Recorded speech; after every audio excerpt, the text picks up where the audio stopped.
आज का सत्संग ध्यान पूर्वक पूरा जरूर सुने। घर में सुख शांति समृद्धि के लिए ये खास बातें जरूर ध्यान रखें।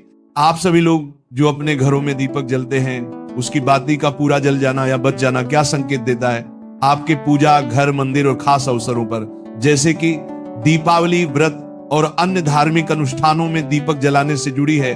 क्या कभी सोचा होगा या देखा होगा कि जब आप दीपक जलाते हैं तो वो आपके जीवन में कौन से संकेत दे रहा है? क्या आपकी दीपक की बाती पूरी तरह से जल जाती है या वह आध जली रह जाती है? और क्या दीपक की बाती पर फूल बनने का क्या अर्थ क्या होता है? क्या आपको पता है कि पहले से जले हुए दीपक में बाती जलाना आपकी परेशानियों का कारण हो सकता है या नहीं? और कितने समय तक, कितने सालों तक एक ही दीपक का उपयोग करना शुभ माना जाता है या अशुभ?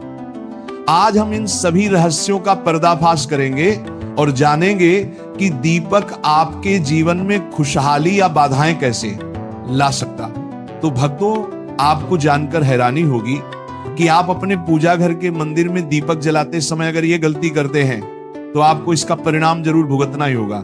दीपक की बाती का पूरा जल जाना और बाकी का बच जाना भी अलग अलग संकेत देता है, जो आपके लिए जानना बहुत जरूरी है।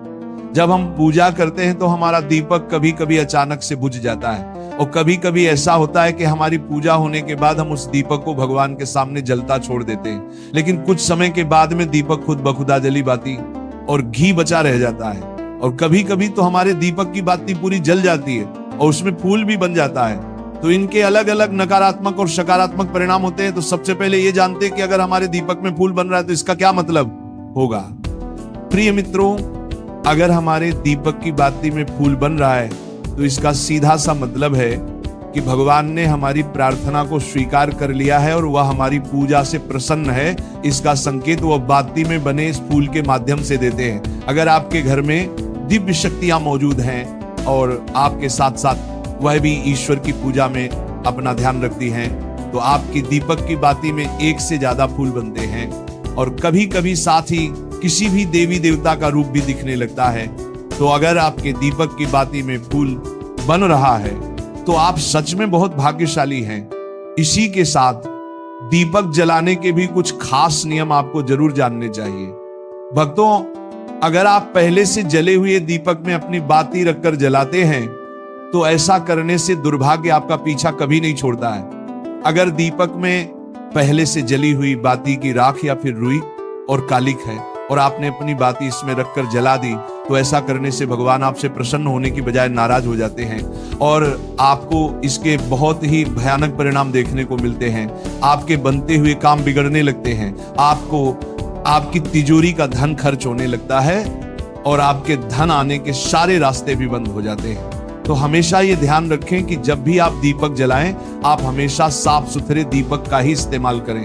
दोस्तों, इसी के साथ कुछ लोगों की आदत होती है कि वह हर थोड़े दिन बाद अपने दीपक को बदल देते हैं। इस पर गुरुजी का कहना है कि आप जिस दीपक से पूजा करते हैं उसे कभी मत बदलिए, आप उस दीपक को सिद्ध हो जाने दीजिए। जब कोई दीपक रोजाना भगवान के सामने जलता है तो वह दीपक समय के साथ सिद्ध हो जाता है। भगवान की सकारात्मक ऊर्जा उस दीपक में आ जाती है और जब भी आप वह दीपक जलाते हैं तो आपका तन और मन दोनों पवित्र हो जाते हैं। तो आप हर रोज उस दीपक को साफ कीजिए, फिर उसमें बाती रखकर जलाएं। आप जितनी बार भी दीपक जलाएं उतनी बार उस दीपक को साफ करके बार बार उसी दीपक में बाती जलाएं। लेकिन अगर आप गलती से भी उस दीपक को बदलते हैं तो आपकी तरक्की में रुकावट आ सकती है। इसलिए आप अपने दीपक को कभी भी मत बदलना।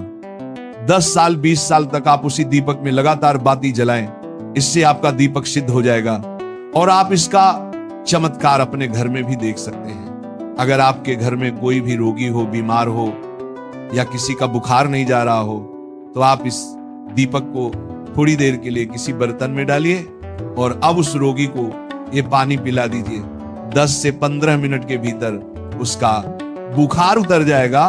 वहीं अगर आपके घर में किसी को नजर लगी हो या फिर आपके व्यापार में किसी की नजर लगी हो, आपका धंधा अच्छे से नहीं चल रहा हो, तो भी आप इस दीपक को तांबे के बर्तन में पानी भरकर उसमें डाल दीजिए और रात भर के लिए छोड़ दीजिए। अगले दिन सुबह पानी का छिड़काव अपने घर में और अपनी दुकान पर करिए। ऐसा करने से आपको साफ साफ परिणाम दिखाई देंगे, क्योंकि जब हम लगातार एक ही वस्तु का प्रयोग अपनी पूजा में करते हैं तो वह वस्तु शुद्ध हो जाती है। भगवान की जो ऊर्जा होती है वह उस वस्तु में समा जाती है। तो कभी भी अपने मंदिर के दीपक को बदलने की गलती ना करें। दोस्तों, अगर आपके मंदिर का दीपक टूट जाता है या फिर खराब हो जाता है या खंड हो जाता है, तभी आप उस दीपक को बदल सकते हैं। लेकिन फिर भी आप उस दीपक को ना फेंक, बल्कि इसे अपने घर में संभाल कर रखें, क्योंकि ये भगवान की सकारात्मक ऊर्जा का भंडार होता है। वहीं अब आपको ये भी बता देते हैं कि अगर आपके दीपक की बाती पूरी नहीं जलती है और आपके दीपक में घी बच जाता है तो इसका क्या परिणाम होता है। सबसे पहले ये देखिए कि अगर आप किसी भी पेड़ पौधे की पूजा कर रहे हैं और पूजा में जलाया हुआ दीपक पूरा नहीं जलता या फिर उसमें घी बच जाता है, तो इससे आपके घर में बीमारियां घर बना लेती हैं और ये बीमारी कभी भी आपका पीछा नहीं छोड़ेगी। तो जब भी आप किसी भी पेड़ पौधे या मंदिर के बाहर किसी भी स्थान पर पूजा करें तो यह ध्यान रखें कि उसकी बाती पूरी जले और उसमें घी बचा हुआ ना हो, क्योंकि ये आपकी अच्छी सेहत के लिए बहुत ही अच्छा प्रभाव देगा। वहीं अगर आपके घर के मंदिर में दीपक की बाती पूरी नहीं जलती और पूजा करते समय दीपक बार बार बुझ जाता है, तो जरूर आपके घर में नकारात्मक ऊर्जा का वास है और ये आपकी पूजा में विघ्न डालने का काम करती है। दोस्तों, हमारे घर में अगर कोई बुरी शक्ति होती है या फिर कोई ऐसी ऊर्जा होती है जो ये नहीं चाहती कि आपके घर में भगवान की कृपा हो और सकारात्मक ऊर्जा हो, तो ये आपकी पूजा सफल नहीं होने देती, क्योंकि भक्तों एक वातावरण में एक ही तरह की ऊर्जा रह सकती है, या तो सकारात्मक या नकारात्मक। जो बुरी शक्तियां होती हैं वह ये कभी भी नहीं चाहती कि आपके घर में देवी देवताओं की कृपा हो। अगर आपके घर में भगवान ने अपनी कृपा की तो उन बुरी शक्तियों और ऊर्जा का प्रभाव खत्म हो जाएगा। इसलिए ये शक्तियां चाहती हैं कि आपकी पूजा में रुकावटें आए। इन्हीं के प्रभाव से हमारा दीपक बार बार बुझ जाता है या फिर दीपक की बातें पूरी नहीं जलती। इस सब से बचने के लिए आपको सच्चे मन से भगवान का स्मरण करना चाहिए। जब भी आप दीपक जलाएं, भगवान से प्रार्थना करें कि आपके आसपास जितनी भी नकारात्मक ऊर्जा हो वो आपसे दूर रहे और भगवान की कृपा आप पर बनी रहे। ऐसी शक्तियों से बचने के लिए जब भी आप दीपक जलाएं, गंगा जल से एक गोल घेरा बना लें और उस घेरे में दीपक को रखें, क्योंकि दोस्तों गंगा जल को बहुत ही पवित्र माना गया है और महादेव का वरदान भी गंगा जल को प्राप्त है। गंगा जल में सबसे पहले तो कोई भी बुरी शक्ति प्रवेश नहीं कर सकती, इसलिए गंगा जल कभी खराब नहीं होता और हर तरह की ऊर्जा को सकारात्मक ऊर्जा में बदल देता है। अगर आप गंगा जल से बने गोल घेरे में दीपक को रखेंगे तो ये आपकी पूजा में किसी भी शक्ति को बाधा नहीं बनने देगा और कोई भी नकारात्मक शक्ति आपके दीपक को बुझा नहीं पाएगी।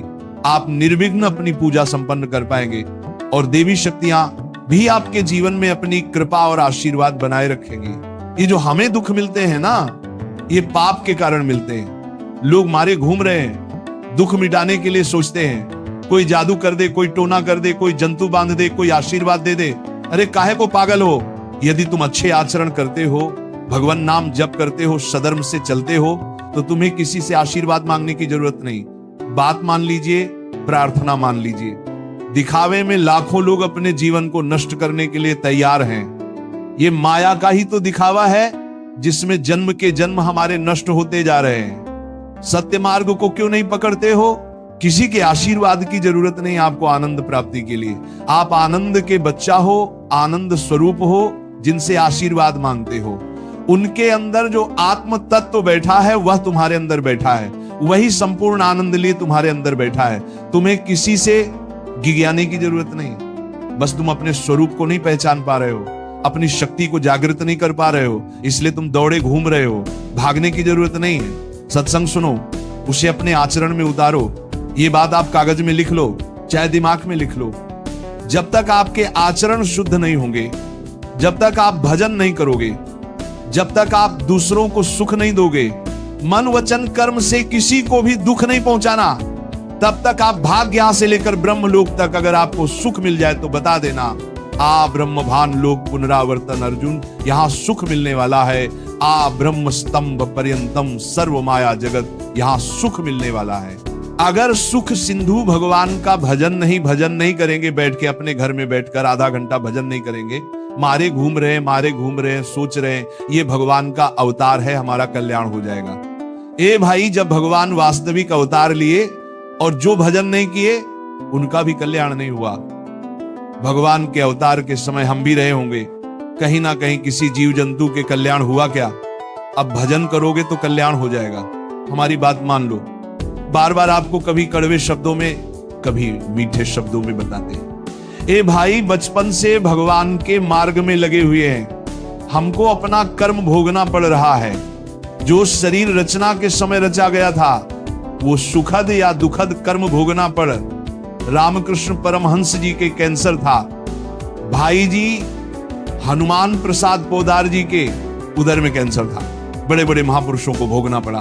तो प्रारब्ध को भोग लो, ये भोगने की सामर्थ्य नाम जप से आ जाएगी और नाम जप करके जन्म मरण के चक्र से मुक्त हो जाओ। मान लो मेरी बात।